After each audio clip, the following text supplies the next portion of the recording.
It's overreaction week in the NFL. What are some of the biggest overreactions people have about the New York Jets after one game? We'll discuss today on the Locked On Jets podcast. You are Locked On Jets, your daily New York Jets podcast. Part of the Locked On Podcast Network, your team every day.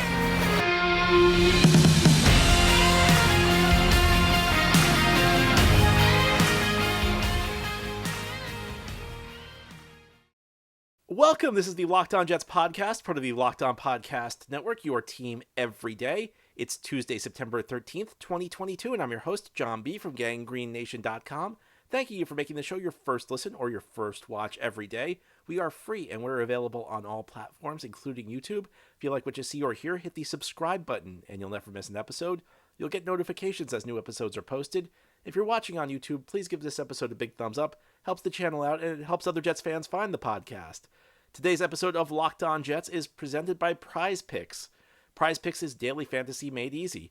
Pick 2 to 5 players, and if they score more or less than their PrizePicks projection, you can win up to 10 times your money on your entry. First-time users can receive a 100% instant deposit match up to $100 with promo code LOCKEDON. That's prizepicks.com, promo code LOCKEDON. Well, we have reached one of my favorite weeks on the NFL calendar, Overreaction Week. That's the week between the first game of the season and the second game of the season. People draw sweeping conclusions on one game because we only have one game of data worth analyzing at this point. And we went 9 months without football, at least for the Jets and fans of teams that did not make the playoffs last year. So we've been waiting all this time. We finally have some real football to break down. And when that happens, you tend to overanalyze what happened. You tend to overreact to week one. So on today's show, we're going to talk about some of the things that are overreactions to week one for the New York Jets, and then some things that maybe aren't. And I tried to find a good balance of overreactions and things that are not overreactions, tried to find a balance between offense and defense, between some positive things and maybe some things that aren't so positive. So let's get going here. And one thing I want to make clear is me saying something is an overreaction does not necessarily mean it's false. You know, you could say that your team is destined to not make the playoffs this year. You could say you're guaranteed to miss the playoffs after losing week one. That might be true. It's not an overreaction, though, because it's true or false. It's an overreaction because we don't have enough data to say that for sure. So the first thing that I'm going to say is an overreaction is that Jets fans should be in panic mode over the offensive line. Now, the offensive line played terribly week one. George Fant had a bad game. Laken Tomlinson had a bad game. I mean, really, almost everybody had a bad game. Maybe you can argue Elijah Vera-Tucker did not have such a bad game. And I've begun reviewing the film. I haven't gotten all the way through it, but it was an ugly performance by the offensive line. There's no question about that. But I'm saying it's an overreaction to say that it's time for panic. And am I saying that because the line is guaranteed to be good going forward? No. It could be a very bad offensive line. But it's an overreaction based on what we know so far. And I think there are a couple of reasons for that. The first is this offensive line is still getting used to playing together. They had to move guys around in training camp and the preseason because of injuries. And yes, I understand that if you look at this, you could argue 4 of the 5 pieces are the same as they were expecting to have at the beginning of training camp because George Fant was originally the left tackle, Laken Tomlinson's the left guard, Connor McGovern the center. Then at the right guard, you have Elijah Vera-Tucker, and Max Mitchell's really the only new part. So 4 of these 5 players should know how to play together, but there are a couple other factors coming into play. First, you have to remember that George Fant was not available at the beginning of training camp. He was actually coming off an injury, so he missed quite a few practices. But also, you had guys moving back and forth. And yes, I know that was the original alignment, but it was not the alignment the last couple of weeks leading up to the first game of the season because you had Dwayne Brown. So Fant had to move back to left tackle. You have guys who are still learning to play with each other. So that's number one. Number two is, listen, we don't know when Dwayne Brown's going to be back. He's on IR. Hopefully the Jets get him back at some point this season, in part because they gave him a lot of money. And it's still kind of baffling to me that how this guy could have gotten hurt. I mean, the guy was barely on the field in practice or in preseason games. But, maybe you get Dwayne Brown back. Third reason is Joe Flacco. Listen, Joe Flacco hurt this team. There's no question. Joe Flacco's lack of mobility made that offensive line. It was bad. I don't think it was quite as bad as it looked, just judging by the numbers, judging by the number of pressures. Joe Flacco's inability to evade any sort of pass rush, that played a role. But I think the key point is that these guys are still learning to play together. You have a couple new parts on the line. I felt like it was going to take a couple of weeks, even before the injury to Dwayne Brown. It just doesn't happen overnight.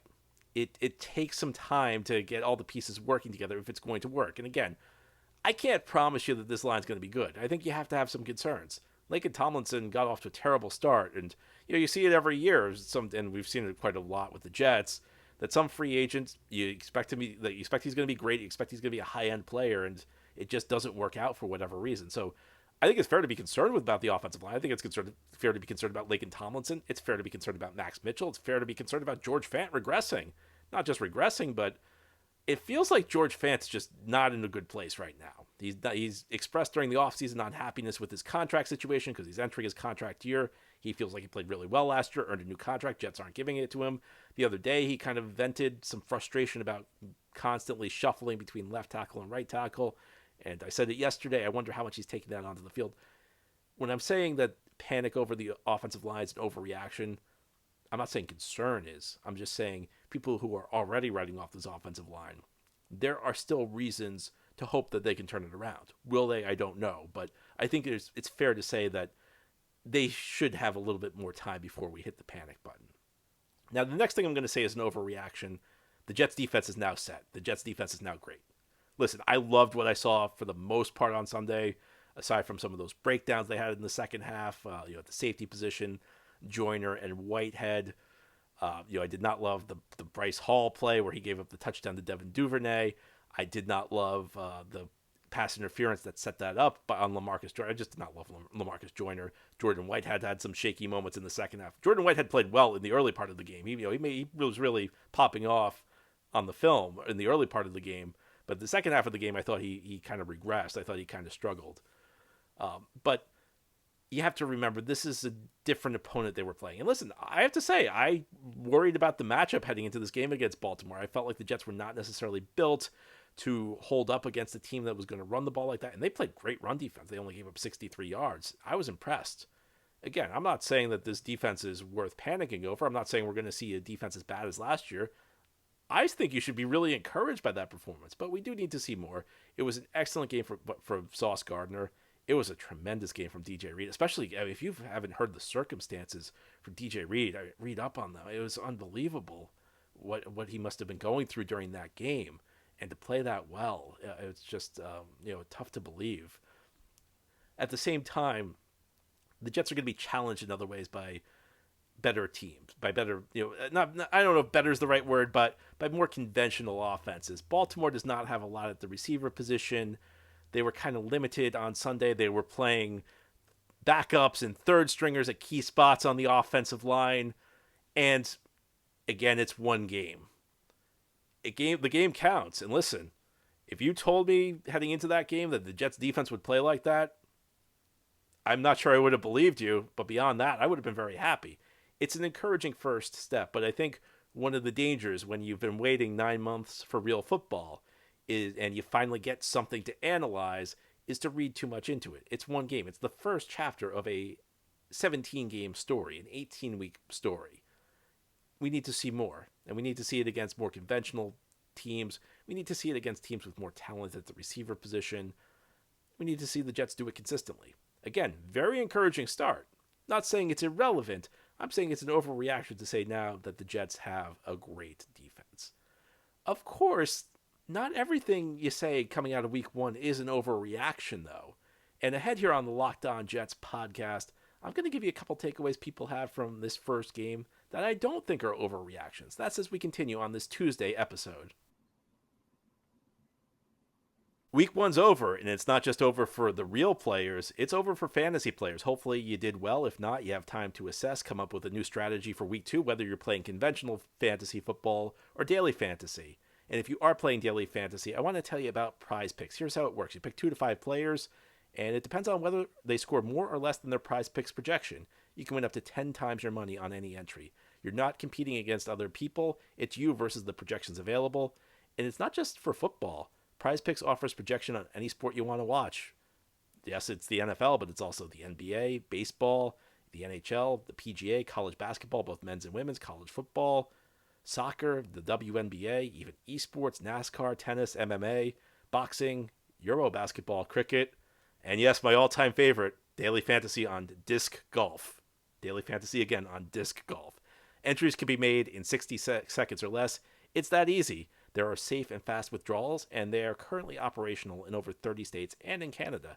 Just download the PrizePicks app or go to prizepicks.com to sign up and play daily fantasy sports. First-time users can receive a 100% instant deposit match up to $100 with promo code Locked On. That means if you deposit $50, PrizePicks gives you another $50. If you deposit $100, PrizePicks will give you $100. Don't forget to enter promo code Locked On at sign-in for an instant deposit match of up to $100.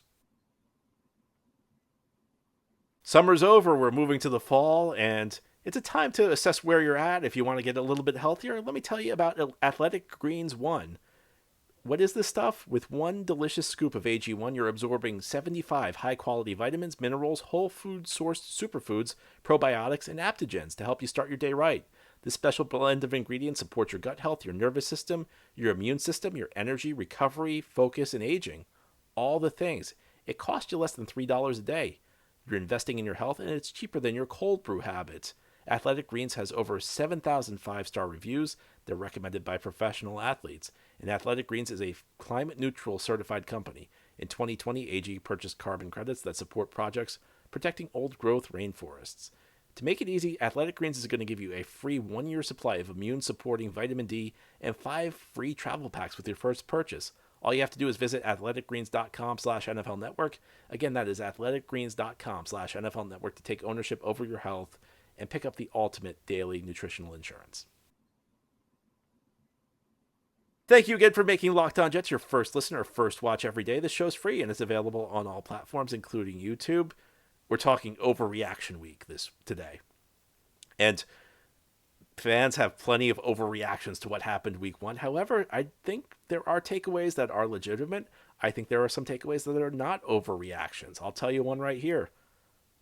Joe Flacco's finished as a quarterback in the NFL, or Joe Flacco's finished as an effective quarterback in the NFL.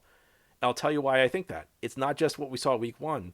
This has been going on for years. I mean, you can make an argument Joe Flacco has not been an effective starting quarterback since 2014.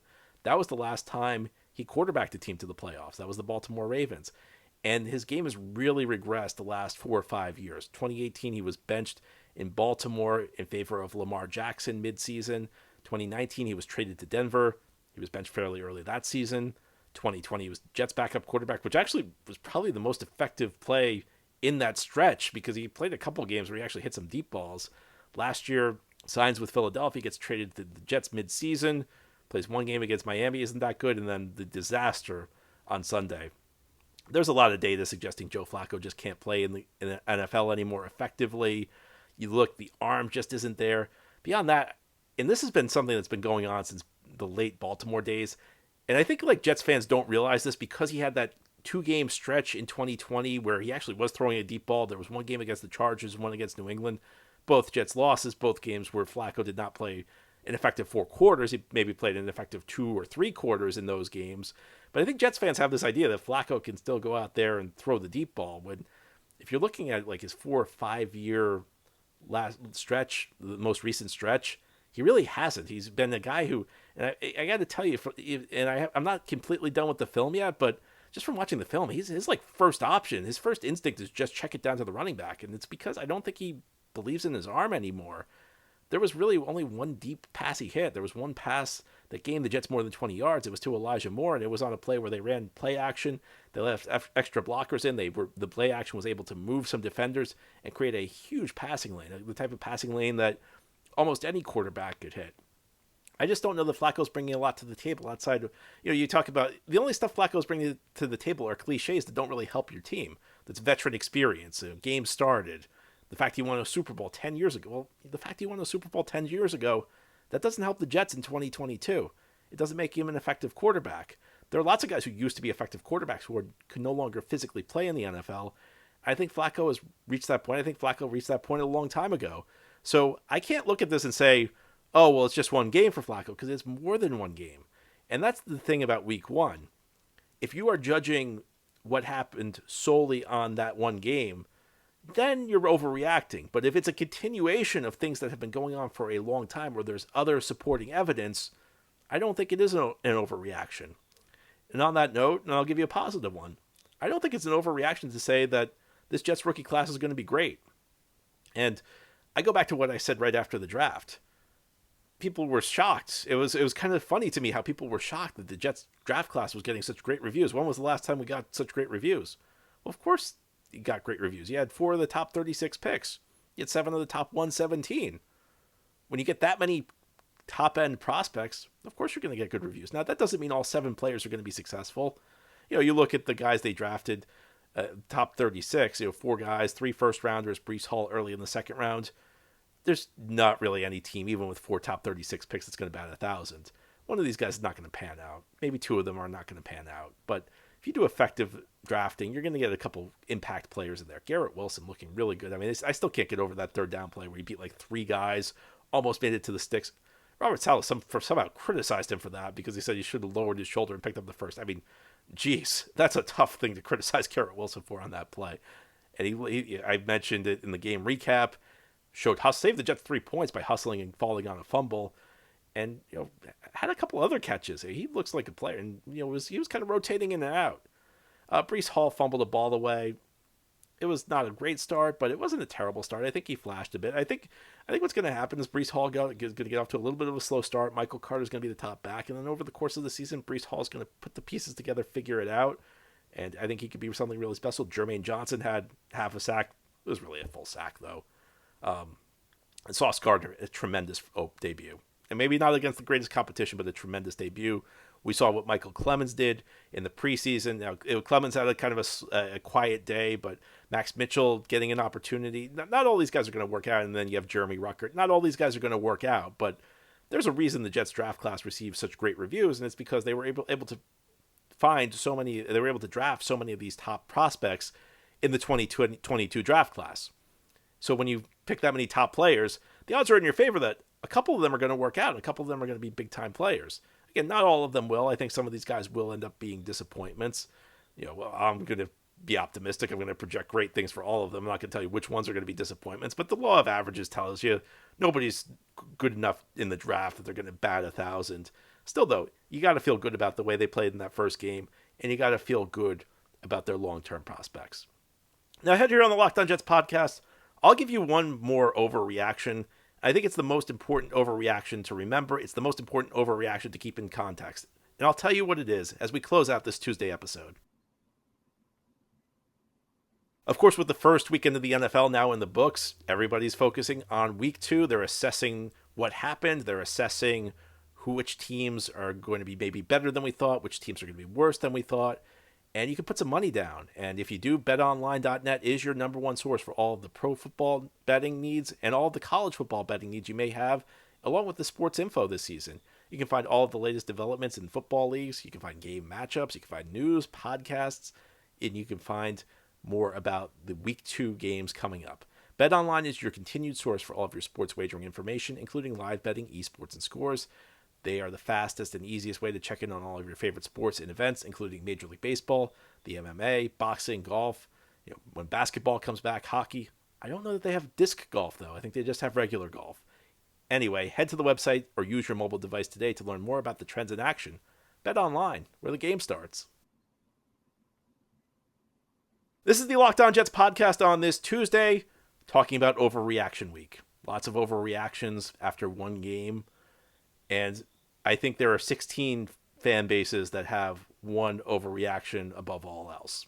And those are the fan bases that lost. And there are lots of fans who think the season's over. And listen, I get it. I feel like I do this podcast every year, and I'm telling you, don't overreact after week 1. Don't overreact. The season's not over after one loss. And as I said earlier, it's not necessarily a guarantee that the Jets are going to have a successful season. Sometimes week 1 does matter. Sometimes week 1 is a sign of what's to come, but not always. And I understand after 11 straight years of no playoffs, in that stretch, only one winning season, only a couple other maybe 8-8 seasons. Heck, only a couple seasons where they won 7 games in that stretch. It's easy to write the Jets off after 1 week. You can say, here we go again. And it might be that case. It might be the Jets are off to another miserable season like they were last year, like they were the year before, like they've been practically every year since 2010, with that one exception in 2015.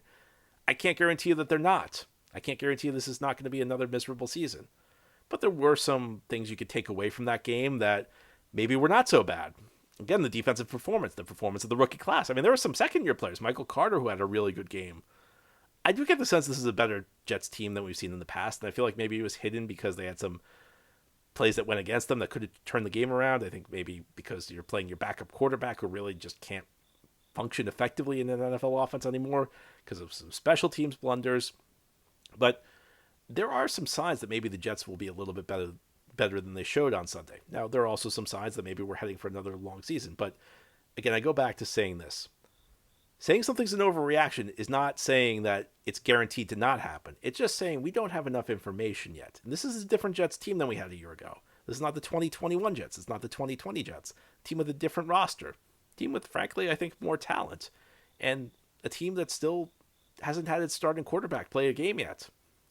There's time to turn this around. Now, in the NFL, it gets late early.